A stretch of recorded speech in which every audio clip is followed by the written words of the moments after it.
Ashok Leyland BS6 ಅಲ್ಲಿ EDC light on ಆದ್ರೆ showroom ಅಲ್ಲಿ ಲ್ಯಾಪ್ಟಾಪ್ ಹಾಕ್ಸೋ ಅವಶ್ಯಕತೆ ಇನ್ಮೇಲೆ ಇರಲ್ಲ. ಅಶೋಕ್ ಲೈಲ್ಯಾಂಡ್ ಲಾರಿ ಇಟ್ಟಿರೋರಿಗೆ ಇದು ತುಂಬಾ important video. Must and shoot ಈ ವಿಡಿಯೋನ ಸ್ಕಿಪ್ ಮಾಡದೆ ನೋಡಿ. ತುಂಬಾ ಜನ ಇದನ್ನ ನೋಡಿರ್ತೀರಾ, ಈ EDC ಲೈಟ್ ಬ್ಲಿಂಕ್ ಆಗ್ತಿರುತ್ತೆ. ಇದು EDC ಲೈಟ್ ಬಂದ್ರೆ ಪಿಕಪ್ ಇರಲ್ಲ, ಮೈಲೇಜ್ ಬರಲ್ಲ ಅಂತ ತುಂಬಾ ತಲೆ ಕೆಡಿಸ್ಕೊಂಡು ಶೋರೂಮ್ ನ ವಿಸಿಟ್ ಮಾಡ್ತೀರಾ. ಈ ಲೈಟ್ ಏನಕ್ಕೆ ಬರುತ್ತೆ ಅಂದರೆ ಇಂಜಿನ್ ಅಲ್ಲಿ ಒಂದು ಸೆನ್ಸರ್ ಪ್ರಾಬ್ಲಮ್, ಎರರ್ ಕೋಡ್ ಇದ್ದಾಗ ಈ ಥರ ಬರುತ್ತೆ. ಸೈಲೆನ್ಸರ್ ರೈಟ್ ಮಾರ್ಕ್ ಇದೆ, ABS ರೈಟ್ ಮಾರ್ಕ್ ಇದೆ, ನೋ ಇನ್ಫಾರ್ಮೇಷನ್ ಎಲ್ಲ ಪಕ್ಕ ಇದೆ. ಇಂಜಿನ್ ಫಾಲ್ಟ್ ಕೋಡ್ ಮಾತ್ರ ಬಂದಿದೆ. ನಾವು ಅದಕ್ಕೋಸ್ಕರ ಈ ಕ್ಲಿಯರ್ ಫಾಲ್ಟ್ ಕೋಡ್ ಅನ್ನೋ ಆ್ಯಪ್ನ ಇನ್ಸ್ಟಾಲ್ ಮಾಡಿದ್ದೀವಿ ನಮ್ಮ ಗಾಡೀಲಿ. EDC ಲೈಟ್ ಯಾವುದೇ ಬಂದರೂ ನಾವೇ ಕ್ಲಿಯರ್ ಮಾಡ್ಕೋತೀವಿ.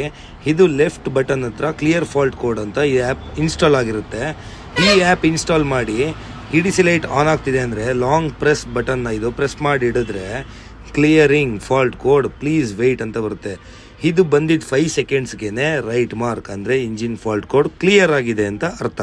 ನೀವು ಅದನ್ನು ಕಂಡುಹಿಡ್ಕೊಬೇಕು ಅಂದರೆ ರೈಟ್ ಬಟನ್ ನಂಬಿಕಿದ್ರೆ engine fault code clear, no fault code ಅಂತ ಬಂದಿದೆ. ಇಗ್ನಿಷನ್ ಆಫ್ ಮಾಡಿ ಆನ್ ಮಾಡಿದರೆ ಯಾವುದೇ ಫಾಲ್ಟ್ ಕೋಡ್ ಇದ್ರೂ ಅಲ್ಲಿ EDC ಲೈಟ್ ಆನ್ ಆಗ್ತಿರುತ್ತೆ. ಈ ಆ್ಯಪ್ನಿಂದ ನೀವು ಕ್ಲಿಯರ್ ಮಾಡ್ಕೊಬೋದು.